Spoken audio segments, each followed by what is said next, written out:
თქვენმა მოსაზრებამ საკმაოდ ესეთი ორაზროვანი შეფასებები გამოიწვია. იურისტები ამბობენ, რომ მსგავსი ცვლილებები, როგორც წესი, ესე მარტივად არ შეიძლება შეიცვალოს, ანუ ის რადგან ჩაწერილი არის კონსტიტუციაში, აუცილებლად ამოქმედება ისე, როგორც ჩანიშნულია. თუ შეგიძლიათ, რომ უფრო დეტალურად ახსნათ.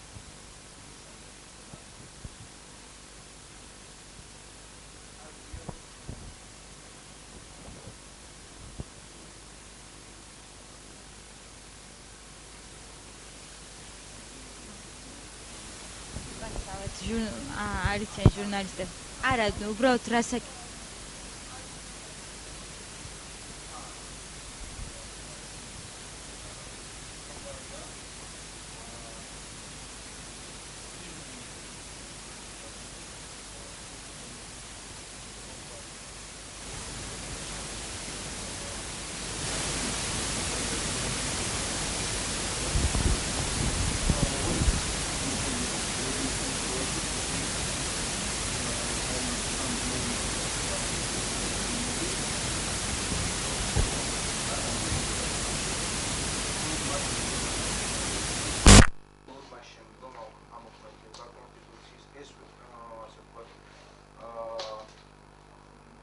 ვარიანტი და სახელმწიფოს მართვის მოდელი ამ შემთხვევაში შეიცვლება. ანუ პრემიერ-მინისტრის გამოსვლება კი ბატონო, არა მხოლოდ პრემიერი, ესე არის საზოგადოებაში ესე არის ცნობილი, რომ ეს ძირითადად უკავშირდება პრეზიდენტის უფლებამოსილების შეკვეცას და პრემიერის უფლებამოსილების ზრდას, თუმცა არის სხვა ძალიან მნიშვნელოვანი საკითხები, მაგალითად მოსამართლეების უვადოდ დანიშვნა იქნება, მათი უფლებამოსილების თუ საქმიანობის წესის განხორციელება იქნება, თუ მმართველობა იქნება თუ სხვა, მაგრამ ესე არის ცნობილი საზოგადოებაში და კი ბატონო. ეს იცვლება, რომელიც წინახალისუფლების დროს შევიდა ზავაში. კი ბატონო, ეს შეიცვლება, ოღონდ არის ერთი გარემოება, რომელმაც შესაძლებელია ეს ყველაფერი კითხვის ნიშნის ქვეშ დააყენოს და არ ამოქმედდეს ეს მოდელი, დავჭერთ იმ მოდელში, ანუ სუპერუფლებამოსილების მატარებელი პრეზიდენტი ყავდეს. და ვიცხოვროთ მინიმუმ 5 წლის განმავლობაში კვლავ ამ მოდელში. ეს გახლავთ შემთხვევა, რომელზეც ბოლო დღეებია მიდის აქტიური მსჯელობა.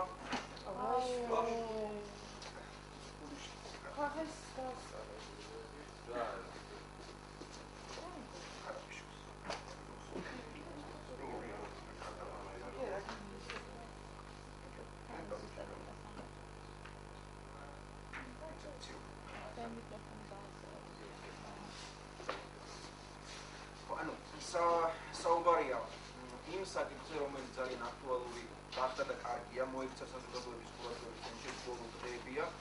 ანუ მხედველობაში მოხდა ის შემთხვევა, როდესაც კონსტიტუციის ეს მოდელი არ ამოქმედება, თუ კი მოქმედი პრეზიდენტი ვადაზე ადრე გადავიდა თანამდებობაზე.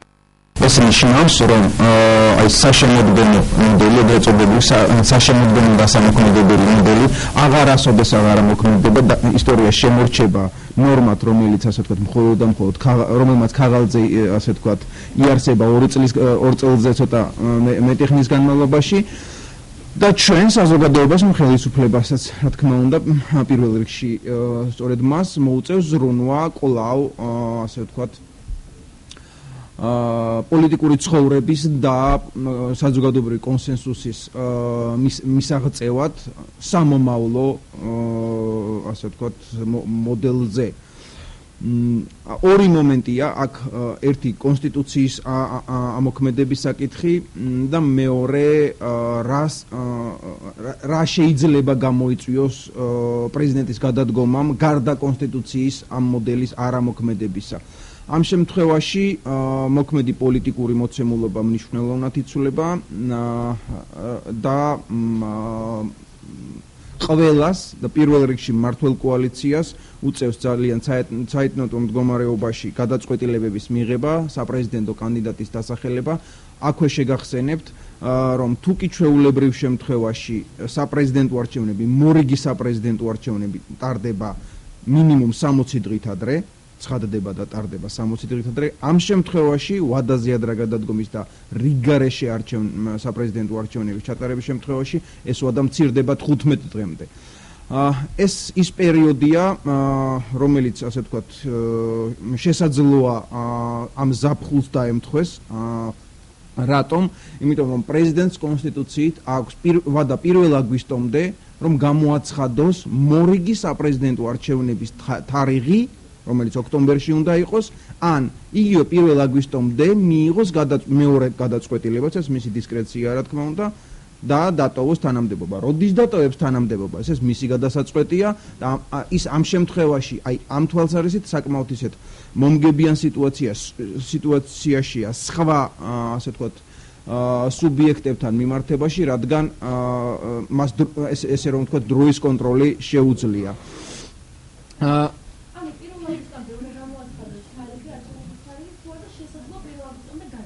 მას შეუძლია გადადგეს. აი თუ გადადგება ამ შემთხვევაში ორი რამ არის მნიშვნელოვანი. პირველი ის რომ ის კონსტიტუცია არ ამოქმედდება, დაგვრჩება დღევანდელი მოდელი და ჩვენ საზოგადოებამ უნდა ავირჩიოთ დღეს რა უფლებამოსილებაც აქვს, აი იმ უფლებამოსილების მატარებელი პრეზიდენტი.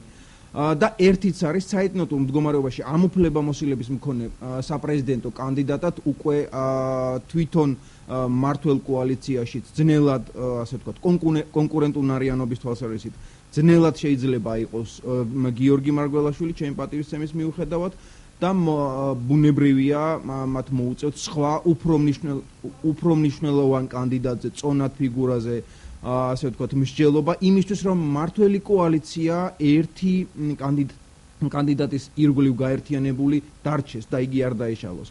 რა შეიძლება იყოს ამის ასე ვთქვათ, წინაღობა? ეს გახლავთ სწორედ ის საკონსტიტუციო ცვლილებები, პასუხი ამ კითხვაზე, სწორედ ეს საკონსტიტუციო ცვლილებებია, რომლის მიხედვითაც ეგრეთ წოდებული ორმაგი მოქალაქეობის მქონე ადამიანს, საქართველოს მოქალაქეს და იმავდროულად უცხო ქვეყნის მოქალაქეს შესაძლებლობა ეძლევა დაიკავოს პირველ რიგში საქართველოს პრეზიდენტის პოსტი. ანუ ალბათობის დიდი ხარისხით შეუძლია მოქმედმა პრეზიდენტმა და პოლიტიკური თვალსაზრისით გამართლებულიც იქნება, რომ თვითონ დააყენოს ამ შემთხვევაში მოქმედმა პრეზიდენტმა წარმოაყენოს კანდიდატურა საპრეზიდენტო პოსტზე და ეს იქნება სწორი გზა, ერთადერთი სწორი გზა კოალიციის შესანარჩუნებლად. კიდევ მე დღევანდელი, კი ბატონო. ბოდის კი ხდით, კი ბატონო, მოქმედმა პრემიერმა წარმოაყენოს თავისი კანდიდატურა. ეს იქნება ერთადერთი სწორი გადაწყვეტილება კოალიციის შესანარჩუნებლად. სხვა შემთხვევაში თუ კი მას ამის შესაძლებლობა არ მიეცა და თუ კი იგი უცხო ქვეყნის მოქალაქედ დარჩა, თვითონაც აქვს ამის შესახებ გაცხადებული ამის შანსები საკმაოდ, ასე ვთქვათ, მცირეა. უნდა ველოდოთ კოალიციის დაშლას, როგორც მინიმუმ, ასე ვთქვათ, მისი რიგებიდან ორი კანდიდატის წამოყენება თავისთავად ნიშნავს კოალიციის დაშლას. მხედველობაში მაქვს საკმაოდ კონკურენტუნარიანი კანდიდატი ბატონი ირაკლი ალასანია, რომელიც ალბათობის მაღალი ხარისხით საკმაოდ კონკურენტუნარიანი იქნება ამ უფლებამოსილების მატარებელი პრეზიდენტის საპრეზიდენტო მოდელის პირობებში და აქვე იმასაც შეგახსენებთ, რომ კოალიციის შიგნით მის პოლიტიკურ პარტნიორებს არც აქვს, ასე ვთქვათ, დამალული საჯარო განცხადებებიდან ვიცით, რომ მათ ირაკლი ალასანია არ ემეტებათ მცირე უფლებამოსილების სამომავლო პრეზიდენტობისთვის, თორე ასე ვთქვათ, უფრო მეტი უფლებამოსილების მატარებელი საპრეზიდენტო პოსტის შემთხვევაში შესაძლოა მათ მხარი დაეჭირათ კიდეც ირაკლი ალასანიასთვის.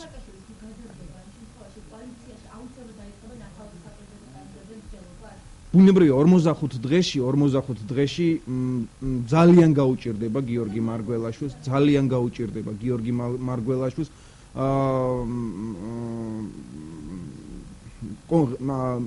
წარმატებული იყოს და სრული მოცულობით, ასე ვთქვათ, გაზარდოს თავისი მხარდაჭერა საზოგადოებაში. მით უმეტ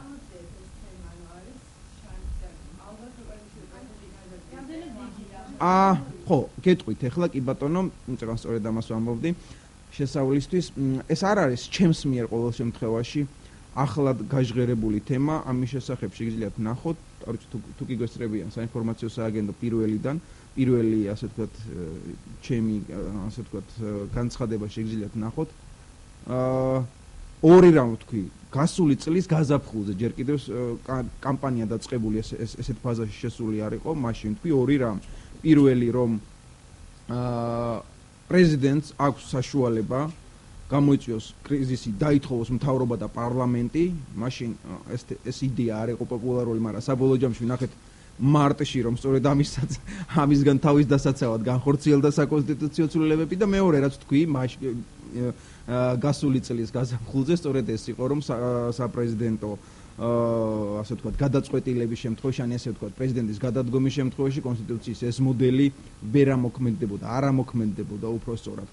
თუ კი გავაგრძელებთ ამას, წეგან მე პრემიერის ციტირება მოვახდინე მის მოქალაქეობასთან, ორმაგ მოქალაქეობასთან დაკავშირებით. შეგახსენებთ ეს განცხადება მან თებერვლის დასაწყისში გააკეთა, მან თქვა რომ შეაჩერა საფრანგეთის მოქალაქეობაზე უარის თქმის პროცესი.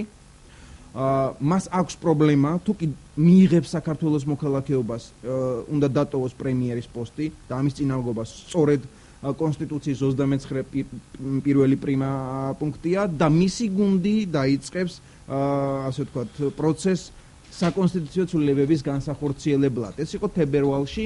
თებერვლის შემდგომ ჩვენ ვიცით განხორციელდა საკონსტიტუციო ცვლილებები და იქ ასე ვთქვათ ეს საკითხი არ ყოფილა და არც არის რომ შეცვლილიყო, ესე არ დაყენებულა. გარდა მაგისა შეგახსენებთ რომ ერთი საკონსტიტუციო ცვლილებების პროექტის პროცედურები განხილვა ყოველ შემთხვევაში დასრულებულია კიდევ ერთის, უბრალოდ კენჭისყრამდე არ არის მისული, შეჩერებულია მოგეხსენებათ ესეც. არც იქ არ არის 29 მოხლი. ანუ მართლ კოალიციაში ეს საკითხი ძალიან აქტუალურად არ მიაჩნდათ. უბრალოდ ეხლა მას შემდგომ რაც მოახლოვდა საპრეზიდენტო არჩევნების დანიშვნის თარიღი, სასტარტო პირობები ყველა სცენარისთვის უნდა ჰქონდეთ მზად, რა თქმა უნდა, სწორია. უბრალოდ ერთი ეს არის რომ საგაზაფხულო სესია ძალიან მალე მთავრდება, ერთი კვირაც არ დარჩა თუ არ ვცდები და ინიცირება რომ მომხდარიყო, ინიცირება რომ მოსწრებულიყო, ასე ვთქვათ, სწორედ ამიტომ ასე ვთქვათ გაკეთდა ესე უცბად ასე ვთქვათ წარდგენა პარლამენტის ბიუროსთვის ამ ცვლილებების პროექტისა. აქვე ერთი ჩანართი ჩემი მოსაზრება გახლავთ ის რომ იმ პერიოდისთვის მე ვფიქრობ მაინც არ განიხილებოდა ეს სცენარი როგორც აქტუალური, ასე ვთქვათ კოალიციის შიგნით ყოველ შემთხვევაში იყვნენ თავდაჯერებული მათი კანდიდატი, ყველა შემთხვევაში იქნებოდა გამსვლელი, წარმატებული და ძნელი ამის პროგნოზში ასე ვთქვათ ეჭვის შეტანა, თუმცა როგორც ჩანს იმ ეტაპისთვის ეს სცენარი არ განიხილებოდა, რაც ვფიქრობ შეცდომა იყო, იმიტომ რომ დღეს როგორც მინიმუმ ასე ვთქვათ საიტნოტური მდგომარეობის გარდა მართლ კოალიციას ამ ცვლილებების გატანისთვის დასჭირდება ოპოზიციის მხარდაჭერა. გახსოვთ ხო, ვერ გაიტანა ის ცვლილებები, ეს ბუნებრივია, მას არ აქვს საკონსტიტუციო უმრავლესობა და ამაშიც დასჭირდება საკონსტიტუციო უმრავლესობის თვის ესე ვთქვათ მოლაპარაკებების წარმოება საპარლამენტო.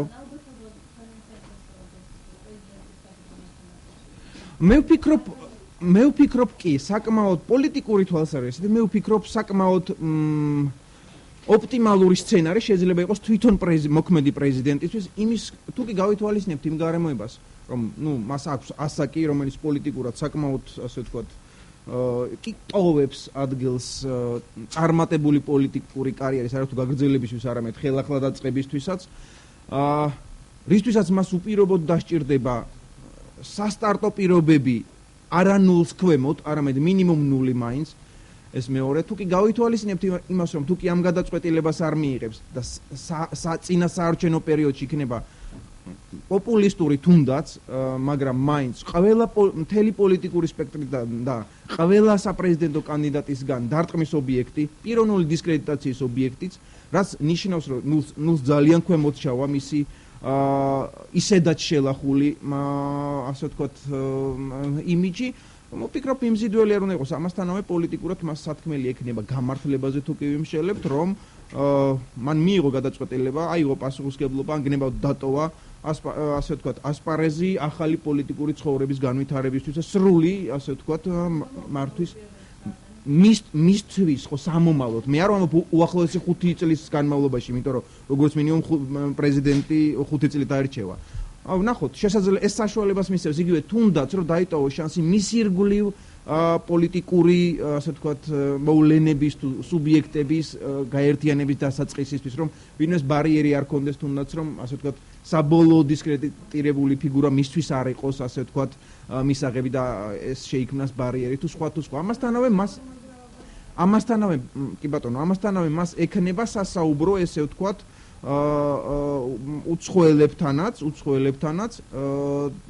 და ასე ვთქვათ შესაძლებელია დატოვოს გზა იგივე მათთან ურთიერთობისთვის სამომავლოდ ყოველ შემთხვევაში ეს არის შესაძლებლობა რომელსაც როგორ გამოიყენებს ვნახოთ რაც შეეხება ნაციონალურ მოძრაობას ნიშანდობლივია რომ სწორედ აი ამ ბოლო ამ სცენარის თაობაზე საზოგადოებაში ინტერესის გაჩენის კვალობაზე სწორედ ახლა გუშინ ნაციონალურმა მოძრაობამ დაანონსა პრაიმერი, თუმცა ეს არ ვიცი რამდენად ახალია, დიდი ხანია დაანონსებულია, უბრალოდ დაემთხვა, ესე ჩავთვალოთ, მაგრამ აქ მნიშვნელოვანი ერთი რამ არის საპრეზიდენტო, ანუ რიგგარეშე საპრეზიდენტო არჩევნების სცენარს თუ კი განვიხილავთ, საბოლოო ჯამში ნაციონალური მოძრაობის კანდიდატი, ისევე როგორც კიდევ კვლავ ვიმეორებ, მმართველი კოალიციის კანდიდატი თუ კი ერთობა არ შენარჩუნდა, ხო? 45 დღეში ვერ შეძლებს, ვერ ძალების მობილიზებას ნაციონალური მოძრაობა. და შესაბამისად შესაძლებელი იყო გარეთაც ვიხილოთ ის შიდა ასე ვთქვათ აზერთა სხვადასხვაობები, ესე მოვიშველიებ, რომელიც არის ფაქტია. თუმცა ნაციონალურ მოძრაობას ამით დარჩება შანსი იმისთვის, რომ საბოლოოდ გაცხადდეს და ჩამოყალიბდეს ეს აზერთა სხვადასხვაობა მის ირგვლივ რაც არის დამთავრდეს და წარდგეს იმ სახით, რაც ექნება უახლოესი დაუშვათ 5 წლის განმავლობაში. მხედველობაში მაქვს როგორც ასე ვთქვათ გასვლა კონკრეტული ადამიანებისა ამ პოლიტიკური ძალებისგან და ახალი ასე ვთქვათ პოლიტიკური პარტიის ჩამოყალიბება პარტიის თუ პარტიების ჩამოყალიბება იქნება სხვა პოლიტიკურ ძალაში გადანაცვლება იქნება თუ სხვა ყოველ შემთხვევაში ნაციონალურ მოძრაობასაც ეს სცენარი მისცემს საშუალებას საბოლოოდ დაიწმინდოს ასე ვთქვათ და მოხდეს მისი ადაპტაცია ახალ პოლიტიკურ რეალობაში.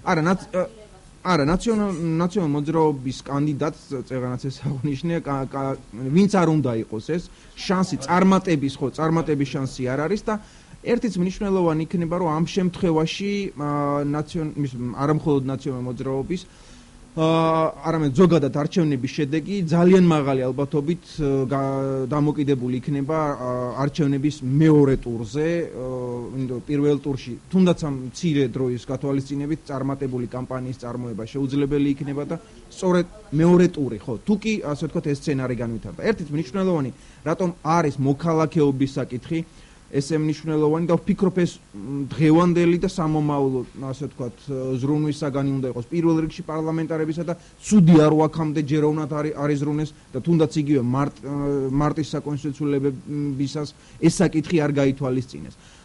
დღეს გვაქვს მდგომარეობა, როდესაც ქვეყნის პირველი პირი არის უცხო ქვეყნის მოქალაქე. შევეცდები ძალიან პოპულარულ ენაზე ავხსნა, რატომ არის ეს ასე ვთქვათ მიუღებელი, ხილავ ვთქვათ. გუშინ ჩემმა მასწავლებელმა ძალიან ავტორიტეტულმა კონსტიტუციონალისტმა ამას სუვერენიტეტის არა ხმარაძემ არა ბატონმა ავთოდემეტრაშვილმა სუვერენიტეტის შებრალვაც კი უწოდა. რა მაქვს მხედველობაში? მაგალითად, იგივე რამდენიმე დღის წინ თქვენს კოლეგა მედია საშუალების მიერ გავრცელდა ინფორმაცია, რომ აფხაზეთის თვითგამოცხადებული რესპუბლიკის საგარეო საქმეთა მინისტრის სამინისტროს წარმომადგენელი დაესწრო და მიმართა სან-მარინოს სოციალისტური პარტიის ყრილობას და რაღაც ასე ვთქვათ თანამშრომლობა მათ შორის შედგა.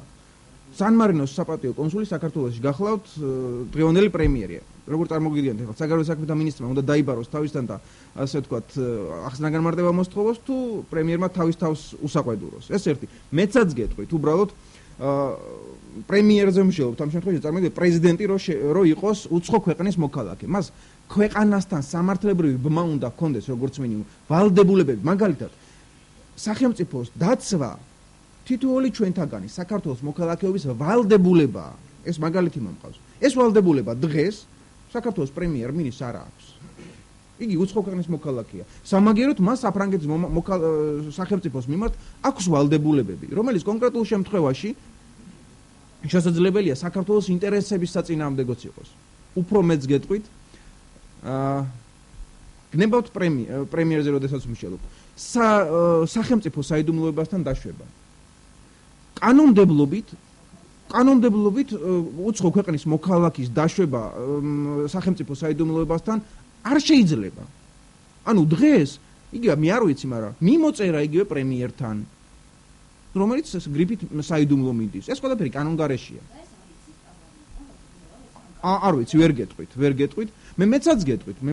ანუ გარდა უცხო ქვეყნის მოქალაქეობისა, ორმაგი მოქალაქეობა რომც გქონდეს, ხო?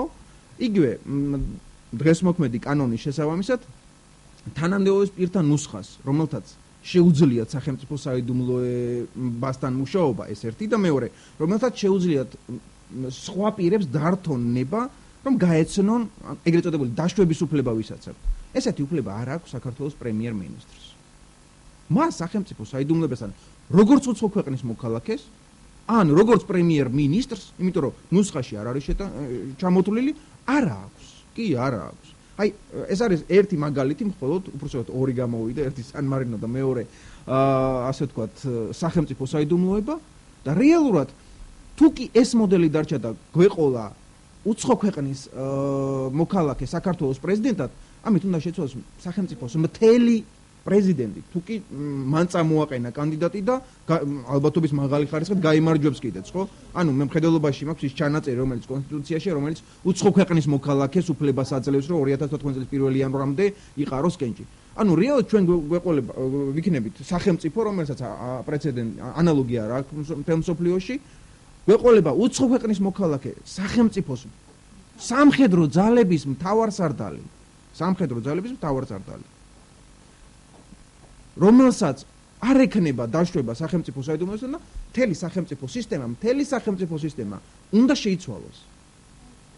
და მოერგოს ამ სისტემას, იმიტომ რომ 5 წლის განმავლობაში უნდა ვიცხოვროთ, ხო ჩვენ? და ვიცხოვროთ როგორ? ერთადერთი გზა ლეგალური ცხოვრებისა სწორედ ეს არის, რომ უნდა შეიცვალოს მთელი კანონმდებლობა. ეს ორი სფერო თქვი, იგივე სამხედრო სფერო, ყველაზე მნიშვნელოვანი უბრალოდ სამხედრო და უსაფრთხოება. იგივე ეს რა ქვია, მე ძალიან მიკვირდა უბრალოდ, თუმცა მე ვიგებ პოლიტიკურ, ასე ვთქვათ, რიტორიკას გამიზნულს ქულების დაგროვებაზე ვფიქრობ, უშიშროების საბჭოსთან დაკავშირებული რაც არის. როგორ წარმოგიდგენია დღეს ადამიანი, რომელსაც სახელმწიფო საიდუმლოებასთან არ აქვს დაშვება, ის დაესწროს უშიშროების საბჭოს სხდომებს და იქ მოისმინოს მაგალითად გელა ბეჟუაშვილის დაზვერვის დეპარტამენტის უფროსის ინფორმაცია კონტრსადაზვერვო ან სადაზვერვო საქმიანობის შესახებ. იქვე პროკურატურა უნდა დაელოდოს, გელა ბეჟუაშვილი იქნება თუ პრეზიდენტი და უნდა დააკავოს, იმიტომ რომ ის გასცემს სახელმწიფო საიდუმლოებას. მართლა ეს რეალობაა, ეს არის ის რეალობა, რომელშიც ცხოვრობთ 8 თვეა უკვე. საკანონმდებლო არა, სხვათა შორის ეს არ არის და სწორედ ამას გულისხმობდი, სხვათა შორის საკმაოდ ფრთხილი ვიყავი შეფასებებში უშიშროების საბჭოსთან დაკავშირებით, როდესაც საჯაროდ ვსაუბრობდი. მეგონა და იმედი მქონდა, რომ აღმასრულებელ თუ საკანონმდებლო ხელისუფლებაში ამ საკითხზეც ჯერ უნდა დაფიქრდებოდნენ.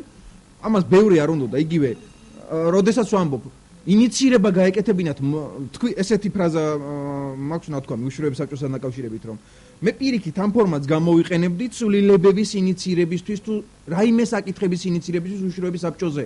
ეხლა უშიშროების საბჭოზე, როდესაც ვსაუბრობთ, ალბათ პირველივე რაც მოვა, მით უმეტეს პროფესიონალს უნდა ყოფილიყო სწორედ საიდუმლოება, ხო? და 8 თვის განმავლობაში, ასე ვთქვათ, მთელ სახელისუფლებო ვერტიკალში ამაზე, როდესაც არ არის საუბარი, ეს არ არის კარგი მდგომარეობა. იმედი მაქვს ამაზე, ასე ვთქვათ, ეხლა მაინც გაამახვილებენ ყურადღებას და გამოასწორებენ იმ ხარვეს. აქვე ამნისტიაც უნდა გამოცხადდეს მაშინ სახელმწიფო საიდუმლოების ამ კონკრეტულ შემთხვევაში გამჟღავნებაზე, თუ კი ასეთი მიმოწერა არსებობდა ან პრემიერის თვის გაგზავნილ პოსტაში, ან პირიქით მის მიერ, ასე ვთქვათ, გაგზავნილ დოკუმენტაციაში. დიდი მადლობა. კი ბატონო. ეს კონსტიტუცია